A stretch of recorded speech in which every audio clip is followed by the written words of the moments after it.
Hello and welcome to Nithrania YouTube channel. You're watching another episode of the Game in a Nutshell series designed for explaining the board game rules. My name is Branislav Berec and in this video we're going to learn how to play the game called The Wolves. To set the game up, first place this central board in the middle of the table. Then, based on the number of players in the game, randomly place the region boards around the center board. As shown in the rulebook, this is how it looks for a 3-player game, this is a 4-player game setup, and this one for 5 players. The setup for a 2-player game is slightly different. I will talk about that at the end of the video. I will demonstrate a 3-player game here. Then place one Lone Wolf token on each space with this Lone Wolf icon. Then randomly place a stack of 2 matching prey tokens on each space with the prey icon. And again, refer to the rulebook for the instructions on which types of prey tokens are used for each player count. Then determine the region scoring order and yet again refer to the rulebook to see how many scoring tokens of each type you need for your specific player count. For the 3-player game, you will need 2 crescent moon tokens, 2 quarter moon tokens and 2 full moon tokens. Then take those tokens and randomly place one on each of these water spaces. If you want, you can use these region scoring reminder tokens on the scoring tokens with the crescent moon. These reminder tokens remind players which regions are going to be scored next. For the sake of explanation, I will not use these tokens now. Then place this Moonlight Board nearby and use the side which corresponds to your current player count. Then each player chooses a color and takes all the components of that color, including the player board, 6 terrain tiles. All these tiles should have the same letter in the bottom right hand corner as the letter on your player board. One of those terrain tiles is a faction specific terrain tile. Notice it doesn't have anything in these 2 corners as all other terrain tiles, because both sides of that tile show the same terrain type, and the remaining 5 terrain tiles show different terrain types on their sides. Make sure that all of them at the start of the game show a different terrain type. Obviously, one of those tiles will have the same terrain type as your faction specific type, but the rest of those tiles should be unique. Then place the dens on the designated spaces on your player board and keep the first smallest number empty. Place 4 lairs in their spaces and 8 wolves. 6 of them are pack wolves, these small ones. 2 of them are alpha wolves. Their space is also designated with a specific icon. Finally, keep 2 pairs of 1 alpha wolf and 1 pack wolf nearby. You're going to place these on the game board in the next step. Randomly choose the starting player, let's say this blue one, and that player takes 1 pair of alpha wolf and the pack wolf and places the pair in any empty hex that is surrounding this central chasm on the start board. So that means you can only choose one of these 5 spaces or one of these 5. Then the next player in a clockwise direction does the same. Again, you can choose any of those empty spaces and it doesn't have to be on the same side as the previous player. And then continue clockwise until each player placed their first pair on the starting board. Now, starting with the last player and going counterclockwise, repeat the process. So this time it's the purple player. However, the second pair must be placed in any empty space on the opposite side of this central chasm from their first pair. So in our example now, the yellow player must place the second pair on the opposite side of the starting chasm. And when all players are done, the setup is complete, and remember, this player will be the starting player for the first turn of the game. So that's the end of the setup and we can move to the next chapter.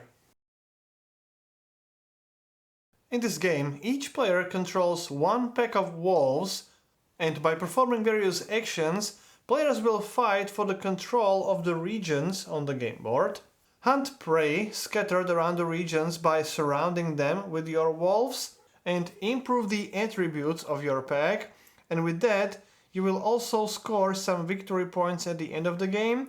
You will also score victory points for the number of different types of prey you hunt over the course of the game, then for building your lairs, and also for increasing the size of your pack. Now, starting with the first player and then continuing in a clockwise direction, players take turns, and on your turn you can take two actions. You can move your wolves, you can howl at these lone wolves and increase your pack size. You can build the dens, and with that you will improve the attributes of your pack.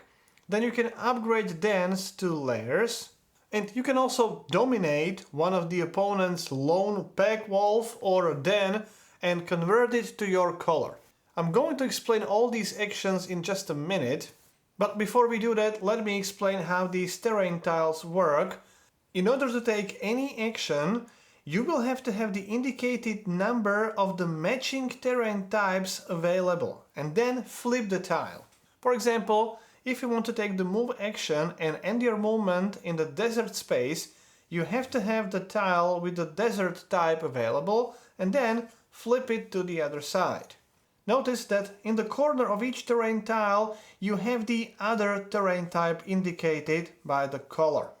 Then in order to take the Howl action or to build a den or a lair, you will have to have two terrain tiles with the matching terrain type available, and in order to take the Dominate action, you will actually need three terrain tiles with the same type, and as always at the end of the action you will flip those tiles to the other side. Note that your faction specific terrain tile has the same terrain type on both sides. So that means that specific terrain type is always available to you. Over the course of the game, you will place various components on this Moonlight Board, and when you reach the corresponding space for your player count with the crescent moon icon, the first region scoring will be triggered, and all the regions with the crescent moon scoring token will be scored. Then, when you reach the space with the quarter moon for your player count, the regions with the quarter moon tokens will be scored, and finally, when you reach the space with the full moon icon for your player count, the regions with the full moon region scoring tokens will be scored, and then the game will immediately end. In addition to the victory points you gain from scoring the regions, you will add victory points from your player board, and then the player with the most points is the winner. So on your turn you can perform two actions, and remember, for each action you will have to use your terrain tiles. You can move, howl, build a den, upgrade a den to lair, or dominate. You can take two different actions, or you can take the same action twice, and after you finish taking those two actions it's the next player's turn. So with the first action, the move action, you can obviously move your wolves. In order to take the move action, you have to choose and flip one terrain tile that matches the terrain you want to move your wolves to. In other words, when you take the move action and you choose this terrain type, all your wolves you will move this turn will have to end their movement on this specific terrain. So that means you may end your movement only in these hexes or these hexes or hexes over here. Now, the number of wolves you can move is determined by your pack spread attribute. So in this case, at the start of the game, it's 2, which means you can only move 2 wolves. And you can move each of those wolves up to the number of spaces determined by your wolf speed. So at the start of the game, it's 3 spaces. You can move any of your wolves. They don't have to be from the same hex. So, for example, I can move 1, 2, 3 spaces and then take another one and move 1, 2, 3 spaces. Then, when you finish the action, flip the terrain tile to the other side. When you move your wolf, you can move through any type of terrain, but the space where you end your movement has to have the matching terrain type as your chosen terrain tile. Then you can move through the spaces with the lone wolf tokens. You can also move through the spaces with the prey tokens, but you may not end your movement on such spaces. Then you may never move through these water spaces, you have to go around. You may also never move through these central chasm spaces, you have to move around. And you can also move through the spaces with components of opposing players. Then you can only end your movement in the empty space or with the space with maximum one of your components. There is always a limit of maximum 2 components on one hex. That means you can also end your movement on the space where you have your den or lair. Then your peg wolf, the small one, can also end the movement in the hex with the opposing player's den. However, the peg wolf may never end the movement in the space with any wolf of another player. You may also never end your movement in a space with the lair of another player. On the other hand, your alpha wolf can also end the movement in the space with opposing player's den, but also in a hex with the opponent's player's peg wolf. If that happens, the alpha wolf pushes the peg wolf of the opposing player to any adjacent hex, obviously following the standard movement rules. Finally, your alpha wolf may never end the movement with the alpha wolf of another player or with the lair of another player. And just to reiterate, there is a limit of maximum 2 components in one hex, so in this case your alpha wolf would not be able to end the movement in this space because it's already full. When you end your movement and you have your wolves, either your alpha wolves or the peg wolves, in 3 different hexes adjacent to a prey token, you can hunt that prey. Take the prey token, place it in the leftmost empty space in this hunt area, and as this symbol indicates, you immediately gain 1 bonus action token. You can spend that token anytime on your turn, either this one or any subsequent turn, and when you do, you gain 1 additional action. You can even spend more than 1 bonus action on your turn, so in addition to those 2 standard actions, with these 3 additional bonus action tokens, you would be able to take 5 actions in 1 turn. However, you are not forced to spend all of them during 1 turn, you can spare them for later. Now, back to these prey tokens, you may only have 1 prey token of each type, and the more prey tokens you gain over the course of the game, the more victory points you will score at the end of the game. With the next action, you can build a den. You can only build a den in a space with your alpha wolf if the alpha wolf is the only piece in that hex, or in any adjacent empty hex, or adjacent hex with maximum 1 of your other wolves. Again, because of the limit of 2 components per hex. In order to build a den, you have to flip 2 of your terrain tiles of the same type that matches the hex where you want to build that den. So in this case I can only build the den on the Tundra hex.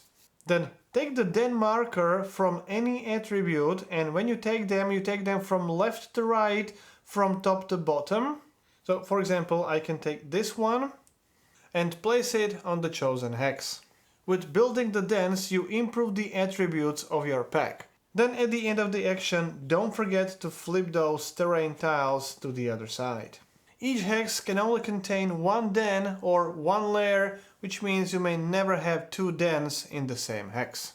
If after building a den you unlock an icon on your player board, gain the indicated token, in this case it would be a bonus action token, and if you would build these 2 dens as well, you unlock this type of token, which is a bonus terrain token, which can replace any missing terrain tile on your player board. So for example, if I would like to build a den on a Tundra hex, but I only have 1 Tundra tile available, I can discard this bonus terrain token to act as another Tundra tile. Then, if you have a den which is adjacent to a water space, and you also have an alpha wall adjacent to the den or even in the same hex, that alpha wolf can convert the den into lair. To do that, you will need 2 terrain tiles of the matching terrain type. So in this case it would be 2 tundra terrain tiles. Then take your leftmost lair from your player board, which, as you can see, immediately unlocks a bonus token, and upgrade the den to a lair. Then take that den marker and place it in the first empty space on the Moonlight board. Each player can have maximum 1 lair in each region, so in this case blue player can still upgrade this den to a lair. However, the yellow player cannot upgrade this den to a lair because there is already a lair of that color in the region, and the yellow player may not even upgrade this den because it is not adjacent to a water space. Finally, you can upgrade your den even if there is a wolf of another player in the same hex. After you do that, since the lairs are the most powerful components in the game, that lair will actually push the wolf of the other player to any adjacent empty hex. And by the way, if there would be any adjacent empty hex, you push that wolf to any nearest empty hex of your choosing. The next action is the Howl action. With this action, your alpha wolf can howl at these lone wolf tokens that are within the howl range.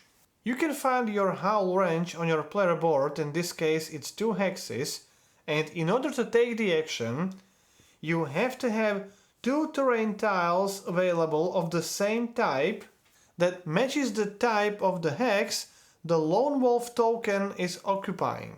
So with the howl range 2, this alpha wolf can howl at this token, this one, or this one. So with these 2 desert tiles, let's say the yellow alpha wolf chooses this token, take your next available wolf from the spec wolf section, in this case it's this spec wolf, and convert that lone wolf token to your wolf, and this way you grow your pack. Then take the lone wolf token and place it on the first available space on the Moonlight board. Again, at the end of the action, don't forget to flip those terrain tiles. When you take the wolves from this section, you take them from left to right and from top to bottom, and note that 3rd and the 6th one are not pack wolves but the alpha wolves. And finally, the next action is the dominate action. With this action, you can use your alpha wolf to convert a lonely den marker or a pack wolf to the den marker or a pack wolf of your color. You can never dominate an alpha wolf or the opposing player's lair, and you can also never dominate the pack wolves or den markers if there are 2 components in the same hex. So in this example, you may not dominate this pack wolf or this den or none of these pack wolves. The range of the dominate action is also determined by your howl range. So even though this purple pack wolf is alone, the yellow alpha wolf cannot dominate it because it is outside of its howl range. Now, to take the dominate action, you will need to have 3 terrain tiles of the same type. And it has to be the type that matches the hex which is occupied by the den marker or the pack wolf which you want to dominate. The specialty of your wolves determines the terrain type where you can perform the dominate action. In this case, the grass wolves can only dominate on the grass terrain type. If you want to perform the dominate action on any other terrain type, you have to have these terrain tokens available. So to execute the action, let's say the yellow alpha wolf wants to dominate this blue pack wolf, take the next wolf from your player board and replace the dominated wolf, and take that dominated wolf and again place it on the next available space on the Moonlight board. Since this dominate action took place on this forest space, you would have to have 3 forest tiles available, so don't forget to flip the tiles and potentially discard the bonus terrain tokens. If you would dominate the den, you would simply take another den from your player board, replace the opponent's den on the game board, and the den you have removed is then placed on the Moonlight board. when a component is placed on the Moonlight board on the space which shows your player count and the next Moonlight phase, at the very end of the current player's turn, after that player performs all their actions, all the corresponding region scoring tokens will be scored. So each region with the corresponding region scoring token is scored based on how much control each player has in that region. Each layer is worth 3 points of control. Every other component is worth 1 point of control. So in this example, yellow player has 3, 4, 5, 6 points of control. Blue player also has 3, 4, 5, 6. And the purple player only has 3 components here. The player with the most control would claim the token and take the victory points shown on this region scoring tile. The player with the second most control points would score the second highest number. In case of a tie, like here, the alpha wolves break the tie, meaning the player with the more alpha wolves in the region wins the tie. So in this case, yellow player has 2, blue player has 1. That means yellow player takes the token, and that would be worth 4 victory points at the end of the game. The blue player would take this 2 victory points token. If there is an unbroken tie for the first place, in this example, both the yellow player and the blue player have 6 control points, and they both have only 1 alpha wolf, all tied players for the first place would score the victory points for the second place, so both the blue and yellow would score 2 victory points. All other players would score nothing. If there is a clear winner for the control of the region and other players are tied for the second place, then only the winner scores the highest number of victory points and other players would score nothing. Similarly, when you place a component on the next moon phase for your player count, score all the regions with the corresponding moon phase scoring token. So those would be, for example, regions with these scoring tokens. And when you place the component on the full moon for your player count, score the regions with the full moon tokens and the game ends. Then sum up the victory points from the region scoring tokens and add the victory points from your player board. Take the highest visible number from each attribute, so here you would score 7 victory points, here 3 victory points, over here that would be 4 victory points, 10 victory points for the lairs, 9 victory points for the prey tokens, and after you sum up all these victory points, the player with the most points is the winner. The setup for a 2-player game is slightly different. First, the layout looks like this, and all these boards are random region boards. So don't use these boards with this central chasm. This one is not used. Then place the lone wolf tokens as usual. Prey tokens are also different. You only take 1 prey token of each type, which means each space with the prey icon will only contain 1 prey token. And finally, randomly distribute these region scoring tokens. And you will need 1 crescent moon token, 2 full moon tokens, these are all single tokens. And then you will need 2 pairs. 1 pair will be a crescent moon token on top of the quarter moon token, and another pair will be a quarter moon token on top of the full moon token. That means that 2 regions in your game will be scored twice. In my example here, it will be these 2 regions. Then you will also need a component of the third player.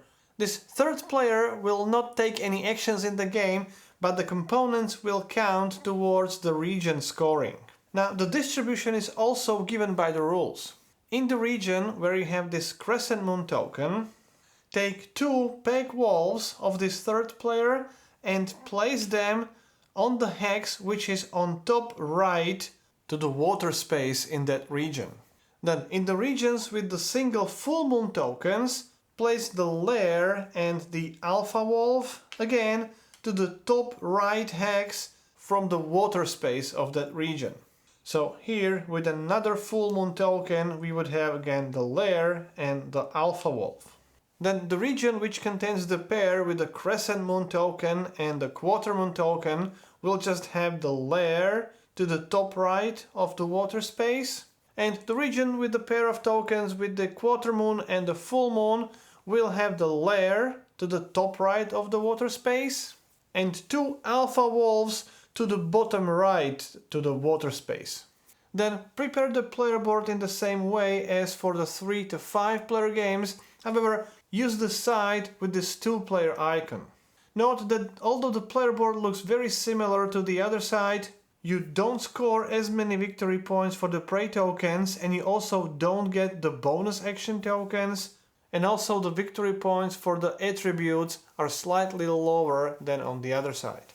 Then again, take 2 pairs of an alpha wolf and the pack wolf, randomly determine the starting player, and that player takes 1 pair and place them on any empty hex in the region which doesn't show the crescent moon. Then the second player does the same thing, places the pair on any empty space in any region which doesn't show the crescent moon. Then that second player does the same thing again, so places their pair on any empty space in any region which doesn't show the crescent moon. And then it's back to the first player doing the same thing. So basically you can place that pair in any empty space in any region except for the regions with the crescent moon. Then the first player becomes the starting player for the game, and the second player receives the bonus action token as a compensation. Then in terms of the gameplay, all the rules are the same as in the 3, 4 and 5 player games. This third player, the virtual player, doesn't take any actions. Those pieces only count towards the region scoring, and since this virtual player only has lairs here and alpha wolves and this pair of pack wolves, that means the human players will not be able to dominate any components of this virtual player.